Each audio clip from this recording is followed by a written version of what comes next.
Everyone's okay. Fantastic. I got the honor to introduce our speaker today, but I really want to thank you for joining. It's great to have a big crowd once more here. Today's speaker is Mikko-Pekka Hanski from Idean, and always when I see Mikko-Pekka, it reminds me of this shared project we had many years ago. It was an EU project. We were traveling around the lovely state of EU, and we're still living. And the thing I learned from you was that it was an interesting project, meaning that I found myself often frustrated and angry at people. But then there was this guy who always found a positive angle into things. There were a lot of arguments in the project, but when Mikko-Pekka came, he was always found kind of a positive angle to solve the problem. So even nowadays, when I'm frustrated and I don't know what to do, I often find myself asking, what would Mikko-Pekka do? And then I find a solution out of the problem. So it gives me great pleasure to have Mikko-Pekka here talking today. So give him a big hand and warm welcome.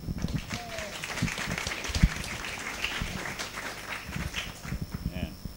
I need to find a story where I can say that what would Risto do after this one. So hey, great to be here, and really when Risto actually said that hey, this kind of event would be great to do, I didn't have an idea that it would be so sort of full of like people in this thing. I was like, ooh, yes, just the two of us, but we get along quite well. So I'm gonna start already, and the topic I have is the spirit of service design, and of course I have what I'm going to speak about the spirit of service design, and a little bit like scoping the issue that what I'm actually speaking when I'm speaking about the spirit of service design. And that's also, I try to take a different angle from what Risto spoke last time as well. So then one point of theory. I promised to have a 160 slides of theory. I have only one slide of theory. Then I'm going to speak about emotions and some survival methods while you're doing service design. So that's my thing. How many of you have heard of a company called Idean? Yeah, ooh. So Idean is those of you who haven't heard, is about 10 years old service design agency, and yeah, that's us. This is one of the maintenance of Idean. We also have crazy ladies in the company right now, about 56 people in 3 locations: Tampere, Helsinki, and Palo Alto. There. So that's us. I'm here. Probably noticed that I'm not dark-haired guy. So this is Jesse Maula, our CEO. This is Petri Heiskanen, our art director, and me over there. My role at Idean has always been I'm a sales guy, basically. But to do sales in service design, you need to be able to communicate on the language of design as well. So my background is actually from ethnographic research. I've done a lot of consumer research, user research in different locations, and providing intelligence to our designers that what they should be actually designing. So I'm a concept designer, researcher background. I don't open an Illustrator at all. So, but I open keynotes. So that's my role. And yeah. So point of this talk is actually the service design, and I'm saying that service design, the impact of service design, that we create experiences by services, and these experiences actually create memories to the people so that they can actually come back to the service, and these memories are actually basically those are emotions. So this is one of the points that I have to say. Then something, jeez. Okay, I didn't have any points. So when I'm speaking about the experiences that service designers create, so I have a few slides over here about sort of like pictures. So take a moment and think about what does the designer, photographer, creator of these pictures have felt while they're doing this. This is a brand image from Mandatum Life, sort of a commercial picture. Say, Hugo Simber. Crazy visualization from our designers. I don't know what this means. iPad app for something. Some art.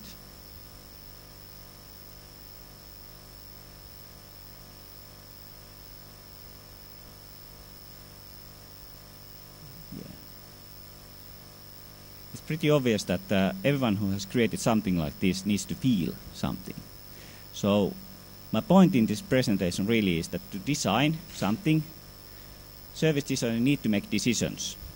And to make decisions, you need to feel something. And that's something to make the experience complete. That's the point of my saying that whatever process that you are following in the same thing, if you don't feel something about the topic that you're actually doing, there's no point that you're not getting anything done because you need to make decisions. So that's my, there's some theory background on it. There's two guys, Amos Tversky and Daniel Kahneman, about the decision making. You might want to check these out, psychologists and so forth. So that's my theory. So these are some design process flows. Here's something from Risto, from Viewed, from Idean, some 358 processes and some Google images. So we quite often speak while we're doing service design in the languages of processes. That first we do requirements gathering and do some explorations on the users, then we do the concept, and then we do some early stage visualization and wireframing and service blueprinting and all kinds of things. We have everything in place in a perfect process flows. But during that process flows, it's actually an ideal picture of how things actually go. So during these process flows, actually the designers need to do a lot of decisions, and as I repeat again, to make a decision, designer needs to feel something. So I've been starting to figure out that what on earth happens actually during these processes. If those processes are something that we say that it might be great to do this way, but what actually happens along those processes? So I've been researching our designers and ourselves, that what do we feel while we're doing these processes, and then now I would like to share with you a couple of remarks from our designers, that what they do think and feel when we are doing the service design, and that's my theoretical framework of the spirit of service design. Are you ready for that? Are you ready for that one? Yeah! Woo! Oh. So, what service designer feels? The first, I've interviewed about 15 service designers within Idean, and I asked that what do you think and feel along the service design process? The first thing that they said, that every project, every task that they are giving, they are having first crush to the email. So they fall in love with the brief. Customer saying that, hey, we have this great thing going on over here, and our designer says, oh yeah, I want to be involved in that. So the first crush is something there. So it's something that our designers and the designers start to feel that now I'm saving the world, I have all the opportunities over, I'm empowered as a designer because this task is given to me to design things. So it's a first crush kind of approach. Interesting emotion. But then first crush starts into the excitement. A lot of our designers spoke about the the feeling when they actually how to say, going through the sketches and early stage visualizations, they start like opening up the Pandora's box of the brief. The first task is first crush is gone over, and now we are interesting about what might be the solutions to this task. So it's excitement phase. Then comes fairly quickly comes the frustration, and these frustrations come from two sides. It comes from the inside out and the outside in. The inside out frustration coming that you are not able to, as a designer, you're not able to provide, you're not satisfied what you're actually doing. You don't find the optimal design foundation that you're actually going on. And the second frustration comes of course from the clients, because they don't ever understand the beautiful work that the designer is doing, and they always say different things that don't matter in the design, and they sort of have strange requirements that this needs to make money and these kind of things. So these frustration points is something. So this first crush, excitement, frustration is like half of the project for our service designers. So these feelings happens along the way. Then comes a magic moment, that this is something that our people are searching for in the process. That where does this magic moment, this guy whose surname I cannot pronounce, this Michel guy who creates about this flow thing, this is basically a feeling of flow. And one designer explained that this is where you suddenly understand that now I got it. Now I found out the design foundation, and now I understood that what is the point of whole this service. So this magic moment is something that comes along in every project, and this is something that our designers actually feel. Then after magic moment comes the boredom. You already done all the great stuff. You already done the early stage visualizations. World has been open. Then you need to start putting things, bits and pieces in place. And this is like the work that we are giving. Where is the pixel perfect images? Where is the wireframe? What does this button do? And you start specifying the whole system. And this is something that our designers explain that this is a feeling of boredom. It's something that I may not be able to give my best shot over here, so I get a little bit bored in this process. And then after the project, the feeling is like a relief and or remorse. Relief is that now, great, I don't have to do this project anymore, I can jump into the new project. Or the remorse is that I might have been able to do something better. It's a sort of a perfectionist idea. So these kind of feelings and emotions our designers, and I bet that many of the designers feel while doing service design. It's the essence of the spirit of the service design is the first crush. Then there's this excitement phase, frustration, searching for a magic moment, some boredom, and then at the end, relief or remorse. So if you think about again about the process models that we have, whatever it's an agile model or whatever model, so if you think that the designers feels these kind of emotions, what kind of project plans we should be creating. So now, last point of the presentation is a survival guide. So let's say you have a requirement as a service designer to follow the optimal process flow of agile, lean, software development, create the great service experience. And at the same time, you know that you have these feelings that I get bored, I get frustrated, I get excited, I fall in love with the project. So you need to work with these two paradoxes actually along the way. So here are a couple of survival guides. First one is let's think about money. Respect, from the service designer point of view, is that you value your work so that whatever time you are spending, you need to state that I cannot do this logo on 2 hours. I cannot do this interaction design or wireframing in half a day. I need time to it. So that's one thing that designer needs to do, that you need to respect yourself in the process, that you don't overpromise on things that you cannot actually deliver. And that's in service design agency point of view, the time equals into the money. The first thing that you need to find out what's the respect. The second one is that blood sugar level. This is like a biological thing. While doing the service design, be aware that eat your breakfast, maintain the sugar level, because I noticed that at the afternoon time, it's the quality of service design becomes decreasing at Idean because people don't eat properly. So these kind of breakfast things and good lunches and small fruits afternoon, they actually help keep the quality high actually. Then one third one is that redefine project plan.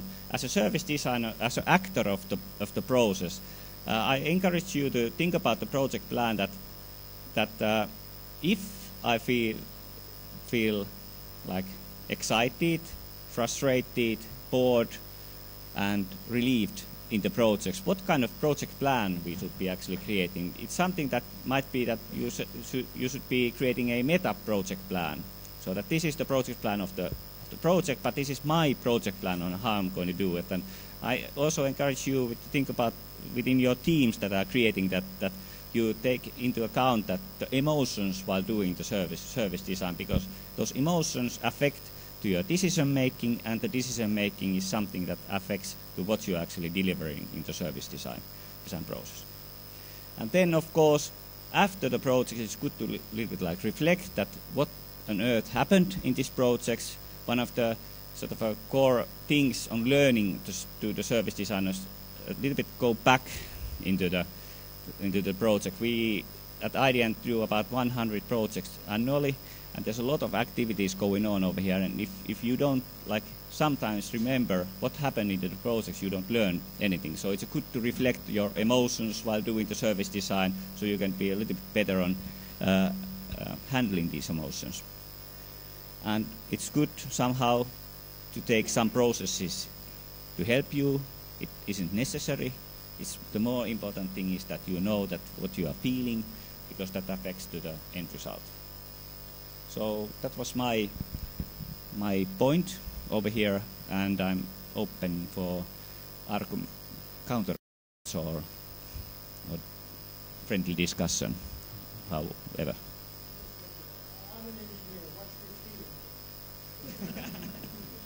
Yeah.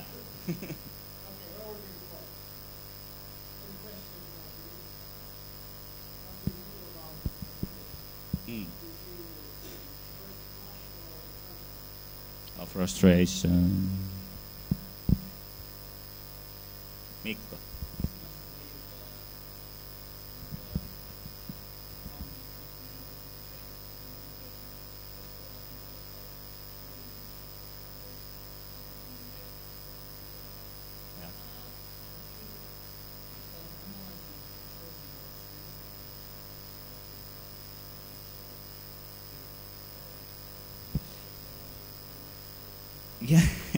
Yeah, it's good to feel negative emotions during the process, because that shows that you actually care a bit. So I don't know about shortening the time of negative emotions. Boredom is a dangerous emotion in this. So that what we do is that when we notice that a person gets a little bit bored about the project, we need to change the project. It's like a people management issue a bit, and that's also a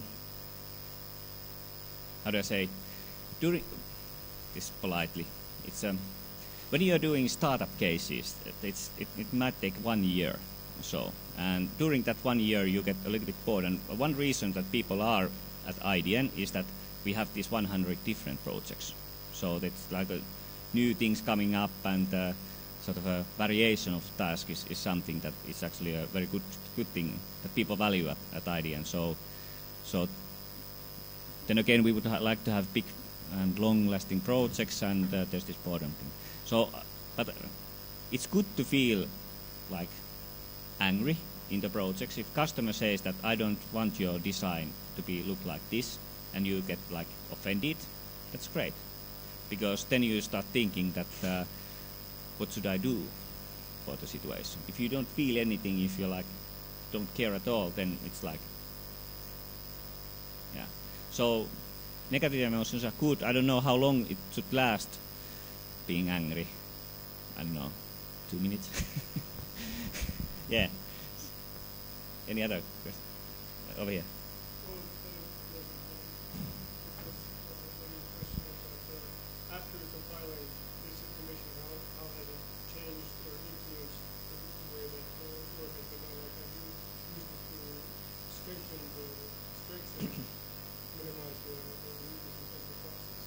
Yeah, we constantly do this with our team leaders, that we help them to acknowledge the emotions over there, and that's like a constant process. We don't have any project that, hey, let's feel something at Idean kind of thing. It's something that we tend to think that it should be some part of our culture, that we think that we understand that emotions affect to the design process. It's more like a foundation over here. One reason we have so lousy process descriptions that we need to figure out something else as well. Any other over there?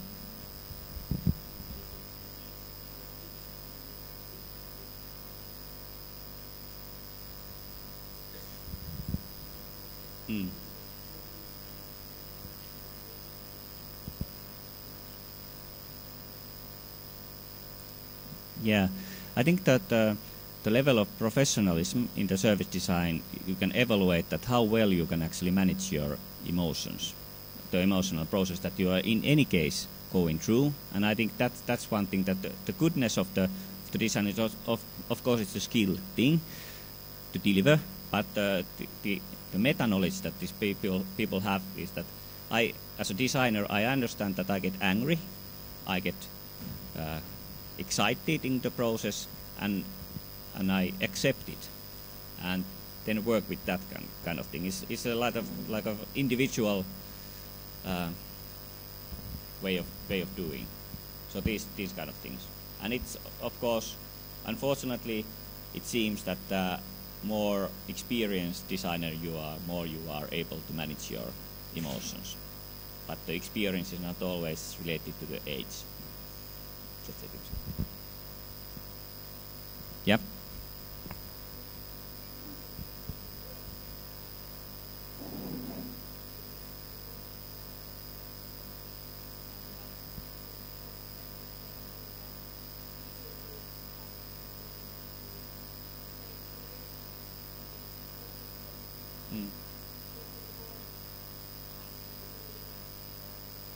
Yeah. Yeah, of course you need to organize parties. That's one, keep people like a mental party in a way. But I think one of what the buyer or project manager can do is to think about the project plan, that how optimistic actually is the project plan. That what phase, how do we actually phase the project. So first crush, I was saying, it's an important emotion, and it's in the very beginning of the project. So it doesn't need to, like the first crush phase, it can go over in 2 days or something like that, and so forth. So think about, and then if you think about the feeling of frustration, if you acknowledge that in this phase typically comes the frustration. Frustration leads to that delivery starts to come late, because we are not finding the real solution, and we start denying the work, and we start like being like, I can't open the Illustrator, and kind of thing. So things start coming late. So if you understand that maybe this is the phase of frustration, you accept a little bit this kind of like that people can't deliver on. If you push frustrated person too much, they go away, basically. So this kind of like get flexibility in the project plan, and therefore we've had some experimentation on the project plan that we named the kickoff differently. We sort of shift the milestones differently that usually has in the project, and so forth. So a little bit like think about the project plan in a more emotional way. These kind of things, and project managers also have emotions. So I think that's also interesting to think about what are the emotions while project management. The whole thing actually started for us to think about the emotions, that there's a Swedish theater director who started to analyze his productions during 70s, that what happens with actors and he found out pretty similar kind of emotions during the theater productions, and after premiere it's a relief or remorse kind of feeling, and so forth. So there's a lot of this kind of there's been research already on this emotions and creative process quite a lot. I just can't remember the guy's name. This is done in 70s in theaters. Risto.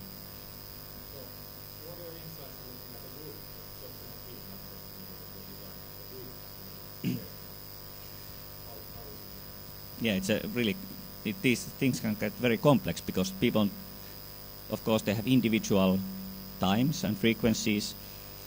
These first crush, excitement, boredom, they tend to follow the same time, but let's say today I'm frustrated and tomorrow my teammate is frustrated. So this like a, I don't have any answer to that one.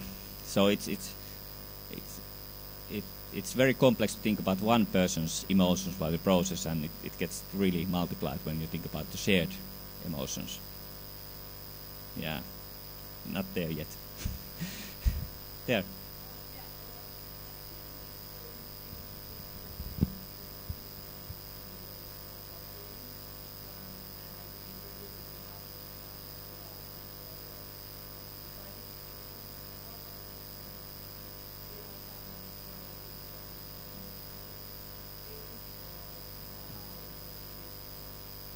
Yeah, I think it's actually my role at Idean to keep the customer happy, kind of thing, and there's different roles in the projects, and one role is that I really value what Risto said about my like I'm happy guy kind of diplomat kind of person. You need to have this kind of diplomats in the projects as well, because service design, they need to focus on creating the freaking awesome experience, and the customers need to focus on how I make money or how I make the impact in this and someone needs to like be there.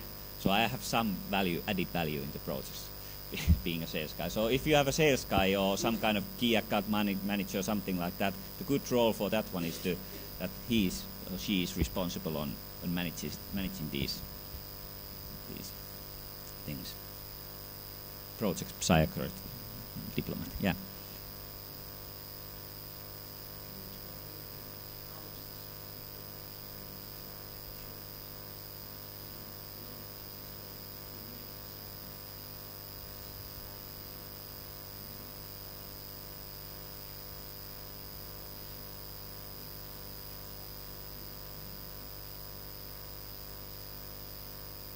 Yeah, there are very generic points over here. I want to emphasize this, especially in the field of service design, because we are creating, first of all, the task is creating something new that no one has ever seen before, white page and so forth. The second one is that we are creating things that people need to feel something. So we are creating service for people who need to feel something as well. If they feel good, they probably will use it again. If they feel bad, they tell bad things about it. So there's always feelings conveyed through to service design. And as a designers, you need to think about, was I happy while doing the service design? If we think about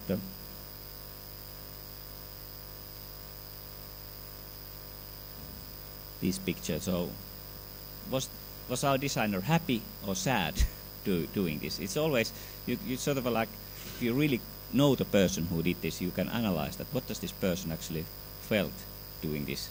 And of course, with this one, we can analyze that what this designer here actually felt doing this kind of things. It's always, you can see the emotion in this, and it's very crucial that service design especially think about his or her emotions, because that will transfer in the experience, and that impact also to the customers or the users' experiences as well. Yeah.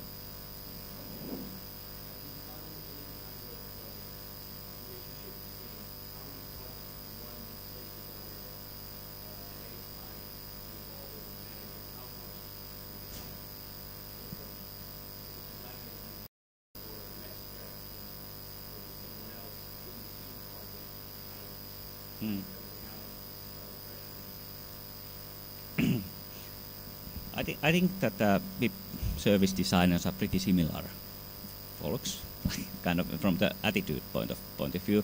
People that come into this field have, I think, pretty similar thoughts on things, kind of thing, and that helps us a little bit like that we are not so different at Idean, even as human beings, basically. So I don't have any questions. Of course, there are restrictions and like expectations outside coming that actually define a lot of that, how much time you actually have for and but I haven't seen yet a limit in the mental capacity of a service designer, how much person can do at the one time. Yeah. Yeah, I would like to test that. Can a service designer do a 50 project at the same time? That would be great to think about. I have a feeling that someone can do that. Yeah. Any other? Yeah.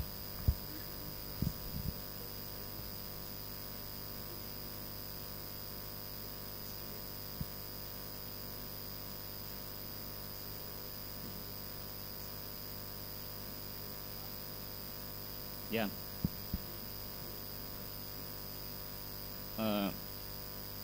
there's about 1/3 of the projects is something that our designers immediately feel that there's no point of doing this. Only the money kind of thing. Of course, there are bad ideas in the world, but then again, who are we to judge if this is good or bad idea? And but there's this feeling that maybe this is not right. We need to fix the whole scope of that thing. There's this drama or theater director and Paavo Westerberg who says that Susikoira Roy guy, if no one knows that, he says that in the beginning of the project, if you feel somewhat good, then it has good probability that after the project you feel also somewhat good. But in the beginning of the project, if you feel that there is something really wrong in the project, it doesn't get better. So basically the very first impression that you have in the project is it's a very significant emotion. But about 1/3 of the projects I see that our designers think that why are we doing this kind of thing. So that's a tricky situation.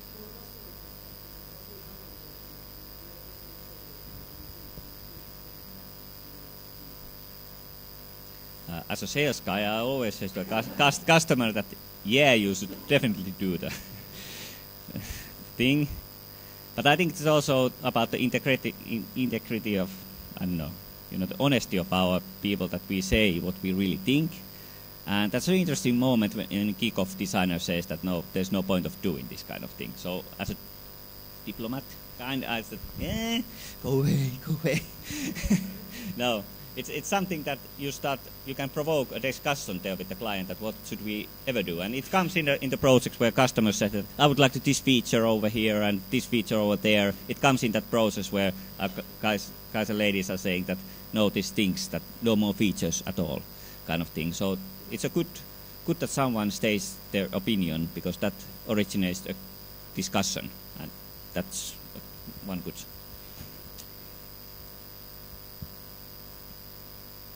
Yeah, it's a rather melancholic picture.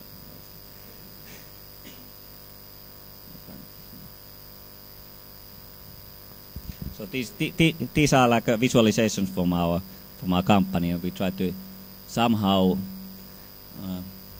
define what our designers have drawn these. So we somehow try to define what happened during what kind of characters we are along the process. Yeah.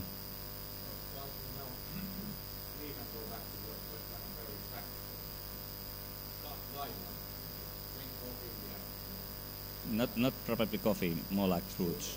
Fruits. Yeah. Yeah. It's always good for a person to reflect what on earth happened.